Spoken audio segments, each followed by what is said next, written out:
Assalamualaikum warahmatullahi wabarakatuh. Nama saya Rizka Mauludina. Saya berasal dari Prodi PGSD Unit 1 Semester 5 Universitas Samudera Langsa. Nah, kali ini saya akan membuat video untuk merekomendasi atau untuk menarik kesimpulan dari film yang sudah saya tonton. Di dalam film ini menceritakan tentang anak-anak yang memiliki berkebutuhan khusus atau memiliki kelainan seperti itu. Nah, video ini saya buat untuk memenuhi tugas dari salah satu mata kuliah pendidikan guru sekolah dasar, yaitu mata kuliah pendidikan inklusi. Nah, langsung saja saya jelaskan atau saya tarik kesimpulan dari film yang pertama, yaitu yang berjudul The Miracle Worker.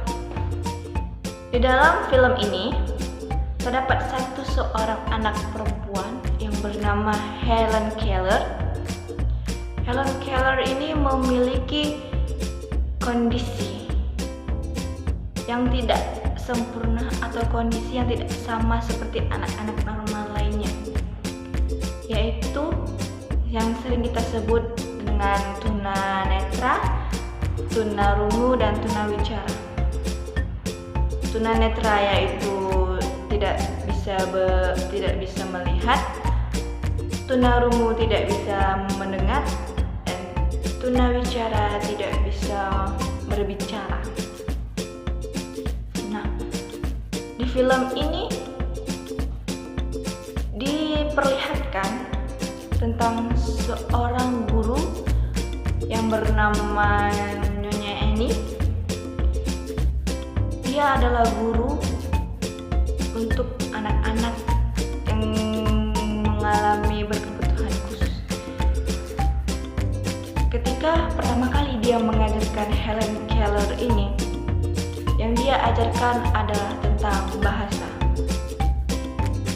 Karena bahasa adalah salah satu cara untuk berkomunikasi.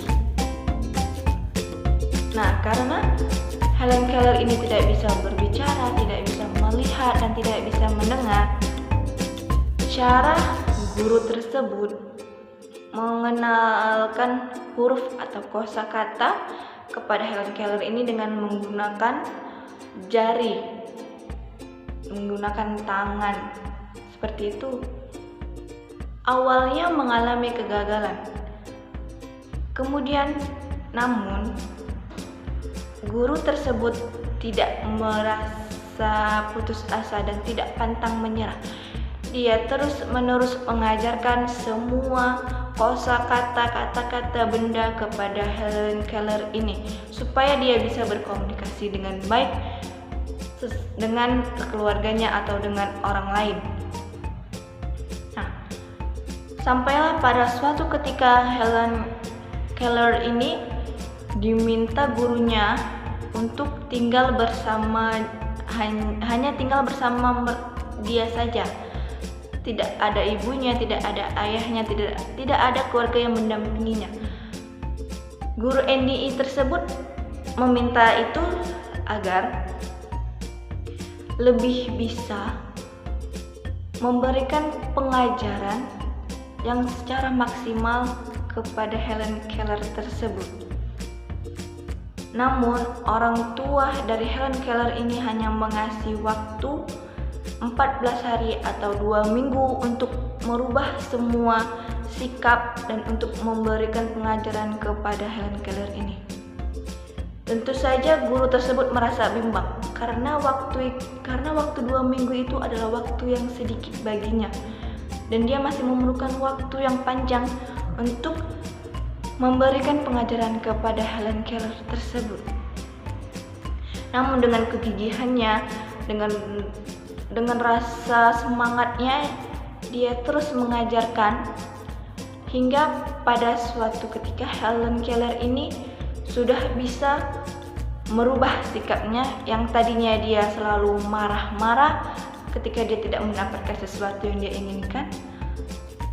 namun dia sudah bisa mengendalikan emosinya. Nah, kemudian tiba pada waktu terakhir atau tiba pada hari ke-14, Helen Keller tersebut belum bisa memahami makna satu kata pun yang diajarkan oleh guru tersebut. Guru tersebut merasa bimbang, merasa bingung, merasa tidak puas dengan pengajarannya karena Helen Keller ini belum bisa sama sekali mengartikan arti benda, misalnya seperti kursi, misalnya seperti air. Dia belum bisa memaknai suatu kata itu.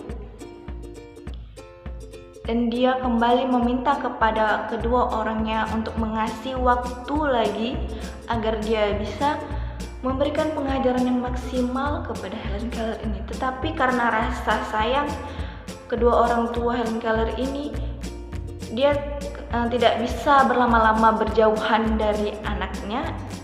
Mereka tidak memberikan waktu lagi kepada guru tersebut. Kemudian Helen Keller dibawa pulang oleh kedua orang tuanya, dan ketika pada saat makan bersama, Helen Keller ini berubah sikap lagi menjadi diri dia yang semulanya, yang suka marah-marah, yang suka melakukan hal-hal yang dia senang tanpa memikirkan orang lain. Nah, guru tersebut sampai Helen Keller itu menyiram air ke muka guru tersebut. Kemudian guru tersebut membawa Helen Keller keluar ke tempat yang biasanya Helen Keller sering duduk di situ. Di tempat itu ada pompa air. Nah, di situ dia kembali mengajarkan bahwa dia terus mengajarkan tentang kosakata tentang air dan tentang pompa. Dia terus mengajarkan hingga akhirnya Helen Keller ini paham bahwa air itu bentuknya mengalir, bahwa air itu seperti ini bentuknya gitu, bisa untuk diminum. Nah, setelah dia memahami apa makna dari kata air tersebut, guru tersebut ini merasa sangat bangga, merasa sangat puas. Kemudian dia memanggil semua keluarganya untuk keluar rumah dan untuk melihat perkembangan yang telah terjadi di dalam diri Helen Keller ini. Kemudian Helen Keller pun bisa memaknai. Kemudian Helen Keller ini memegang ibunya dan dia meminta guru tersebut untuk mengajari huruf per huruf dari kata ibu, dan dia bisa memaknai bahwa itulah ibunya, dan dia bisa mengenali atau bisa mengenal huruf dari kata ayah. Dari situ Helen berubah menjadi seorang yang bisa berkomunikasi dengan baik, walaupun dia memiliki keterbatasan seperti tidak bisa melihat, tidak bisa mendengar, dan tidak bisa berbicara. Tetapi dengan kosakata menggunakan jari tersebut, dia bisa berkomunikasi dengan keluarganya atau dengan orang lain. Nah, dari situ dapat kita simpulkan bahwa setiap manusia memiliki kekurangan dan kelebihannya masing-masing, dan setiap manusia memiliki potensinya masing-masing. Contohnya seperti Helen Keller tersebut, walaupun dia tidak bisa melihat dan mendengar, dia masih bisa berkomunikasi dengan baik dengan cara yang lain karena kegigihan dari guru tersebut untuk mengajarkan Helen Keller. Kemudian saya akan menarik kesimpulan dari film, atau saya akan menjelaskan dari film yang kedua yang berjudul Tare Zaman Par. Film yang kedua ini memiliki seorang anak laki-laki yang memiliki berkebutuhan khusus. yaitu yang bernama Ishan Andishore Awasti, atau sering dipanggil dengan Ishan. Ihsan ini seorang anak yang memiliki berkebutuhan khusus, yaitu tunagrahita. Pengertian dari tunagrahita ini adalah seseorang yang memiliki kondisi keterbelakangan mental, seperti IQ-nya rendah, lebih rendah dari anak-anak normal lainnya, atau bisa sering disebut dengan idiot gitu.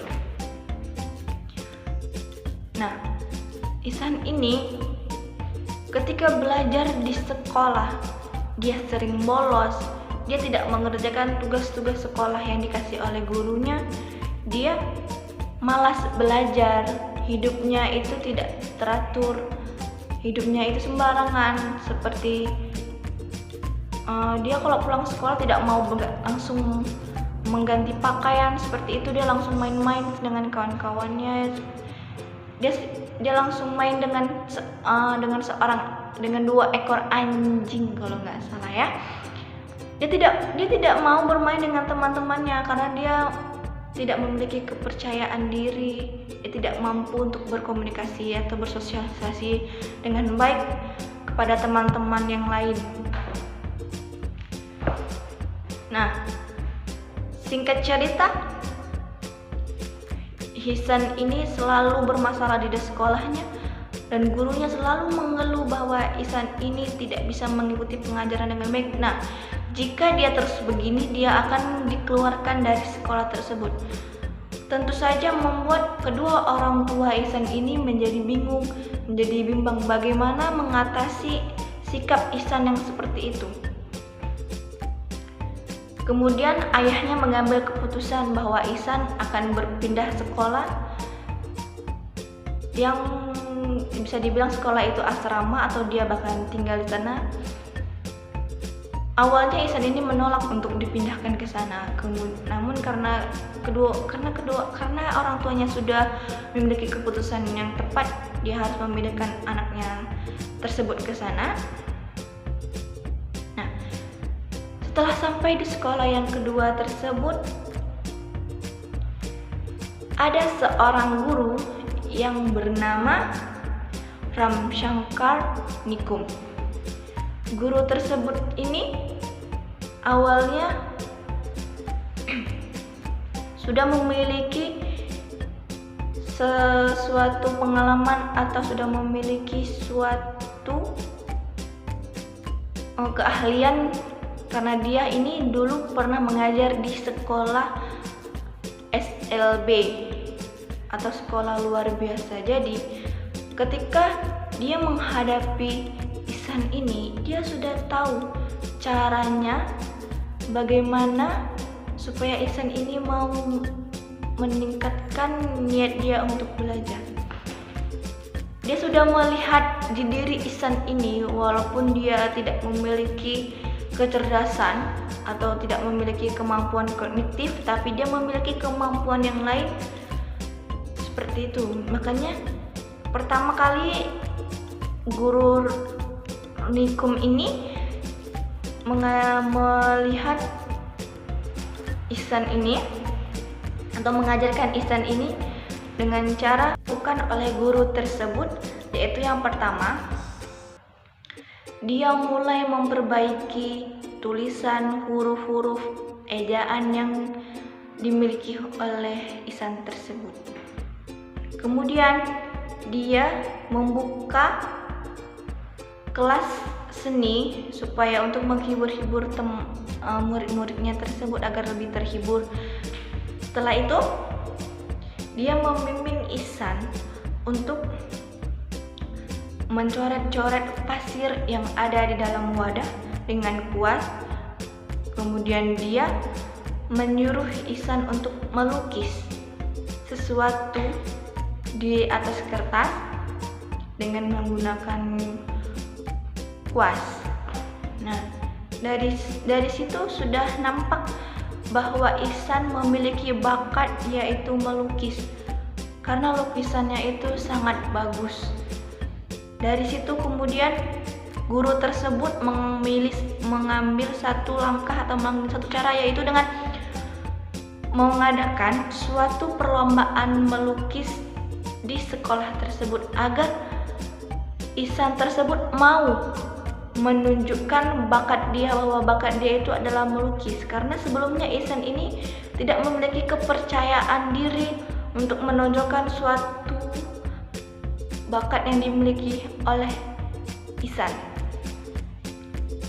Nah, setelah mengikuti perlombaan melukis, barulah terlihat bahwa lukisan Ihsan itu yang terbaik, bahwa lukisan Ihsan itu yang tercantik. Dari situlah kemudian lukisan itu dijadikan sampul untuk buku-buku pelajaran yang ada di sekolah tersebut.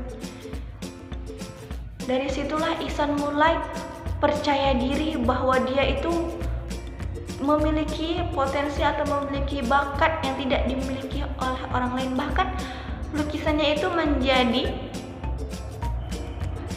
menjadi sampul untuk buku-buku pelajaran yang ada di sekolah tersebut, yang bahkan anak-anak lainnya itu tidak memiliki bakat tersebut atau tidak memiliki kemampuan tersebut.